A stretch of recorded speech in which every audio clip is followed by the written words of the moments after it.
Очередной прирост и, к сожалению, очередная смерть. Таковы итоги прошедших суток борьбы с распространением COVID-19 и лечением инфицированных в Кыргызстане. Всего по республике уже 298 подтвержденных случаев. По республике зарегистрировано 18 новых случаев. Из них в городе Бишкек 6 случаев, в Чуйской области 8, в Джалабадской области 3 и в Сюкульской области 1 случай. Всего в Кыргызстане подтвержденных случаев зарегистрировано 298. Умерший 87-летний пациент стал пятой жертвой коронавируса в Кыргызстане. Преклонный возраст, как один из главных факторов, усугубил течение болезни. Больной скончался в Наакатской территориальной больнице. 8 человек продолжают оставаться в тяжелом состоянии. Но есть и выздоровевшие. Это 9 человек, у которых ранее был лабораторно подтвержден диагноз на наличие COVID-19. После проведенного лечения исследования показывают отрицательный результат. Из общего числа инфицированных, а это уже почти 300 человек в республике, 154 женщины и 144 мужчины. Из новых случаев 7 женщин и 11 мужчин. Но самое плохое, что 5 – это медики. На сегодня уже 39 столь ценных специалистов вышли из строя, заразившись коронавирусом при исполнении своих профессиональных обязанностей из-за неполноценной экипировки, требуемой для работы в очагах с COVID-19. Сегодня большая часть медицинских денег уходит именно на это. Вы знаете, что 30 миллионов сомов на эпидфонд дополнительно выделено, согласно решению комитета и распоряжению правительства. Это средство направлено. Кроме того, вы знаете, открыт фонд для помощи этим больным и по профилактике предупреждения. На сегодняшний день, значит, 115 миллионов сомов поступило этих средств. Из них 38 миллионов сомов в сегодняшний день ушло на дополнительные, значит, стимулы, дополнительные мероприятия, которые направлены на предупреждение, значит, и профилактику коронавируса. Тем временем в стационарах продолжают лечение 254 инфицированных. Чтобы выявить граждан с коронавирусом, с 5 февраля специалисты провели в общей сложности 20 575 исследований. Только за последние сутки обработали 1979 проб.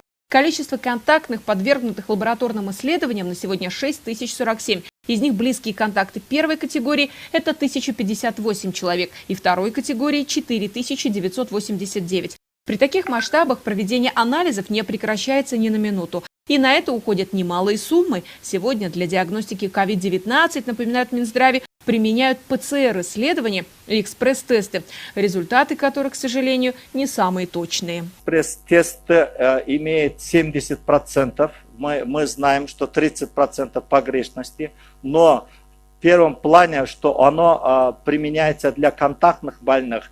И мы все равно, если экспресс-тест дает какой-то положительный анализ, мы обязательно проверяем на ПЦР-теста.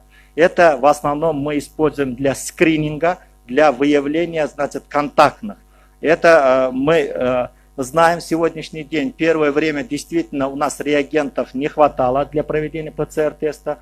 Сегодняшний день, слава богу, мы имеем сегодняшний день, поэтому мы будем, значит, больше акцентировать на ПЦР-тесты. Поставить проверку на коронавирус на поток пока медицина нашей республики только обещает. Население, будучи немного напуганным, то и дело вычитывает в интернете новости о том, что кто-то где-то предлагает новые разработки как для диагностики, так и для лечения инфекции.